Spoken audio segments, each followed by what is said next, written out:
Paprastai receptuose įrašoma veiklioji medžiaga ir jos kiekis. Ar visada tai saugu? Ateinam į vaistinę ir duoda kažkurį iš tokių vaistų. Tačiau, kad viskas būtų tvarkoje, neužtenka, kad būtų ta pati veiklioji medžiaga ir tas pats jos kiekis, kaip nustato dabar galiojanti Sveikatos apsaugos ministerijos nustatyta tvarka. Tam, kad poveikis būtų tas pats, reikia dviejų dalykų. Tai yra, kad būtų ta pati molekulė ir ta pati jos koncentracija kraujyje. Jeigu yra tik tai tas pats kiekis, mes negalime žinoti, kokia ta koncentracija bus. Dėl to yra reikalingi taip vadinami biologinio ekvivalentiškumo tyrimai. Jais patikrinama, ar koncentracija iš esmės ta pati būtų ir leidžiamas nuokrypis apie 20% paprastai. Tačiau nei gydytojai, nei tuo labiau vaistininkai dažniausiai nesusimąsto. O ar visais atvejais tie biologinio ekvivalentiškumo tyrimai būna atlikti? Tikrai ne.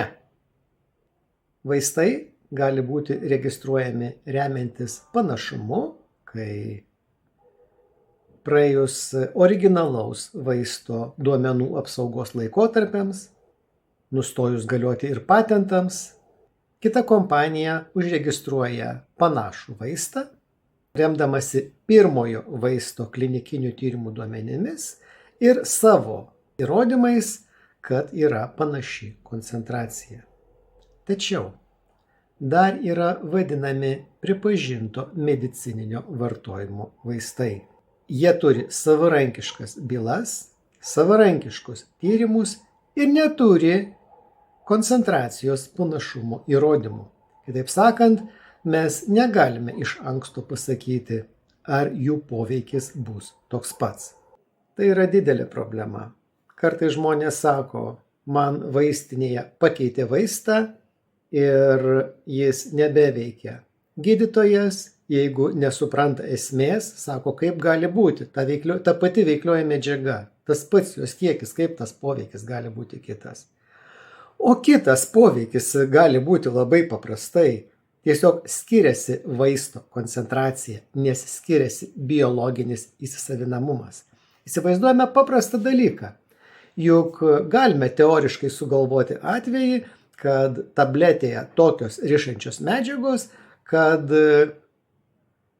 jos neatpalaiduoja veikliosios medžiagos. Kitaip sakant, viskas patenka į išmatas. Ir tada tabletėje veiklioji medžiagos kiekis tas pats, o poveikio iš viso nėra. Tai va, tokiu paprastu, dramatizuotu pavyzdžiu paaiškinau, kad neužtenka to, kad veiklioji medžiaga ta pati ir kiekis tas pats. Mes turime įsitikinti, ar keičiame generiniu vaistu. Tai yra, ar atlikti vadinamieji biologinio ekvivalentiškumo tyrimai.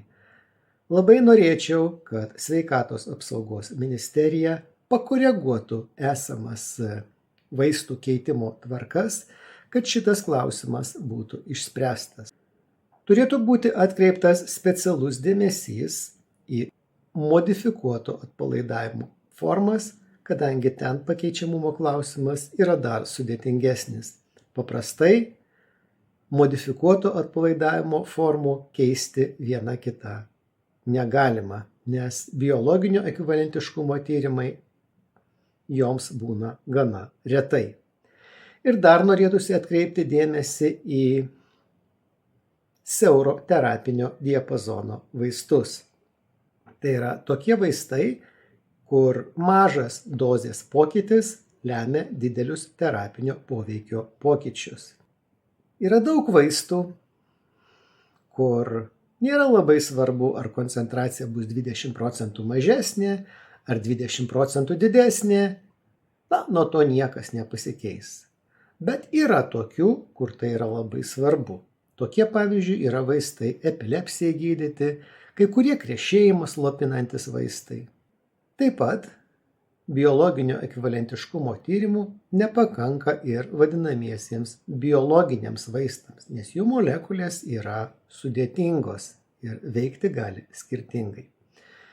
Vis dėlto yra vaistų, kur galima drąsiai keisti, neabejojant ir be jokių biologinio ekvivalentiškumo tyrimų. Na, pavyzdžiui, koks nors paracetamolis nuo galvos skausmo.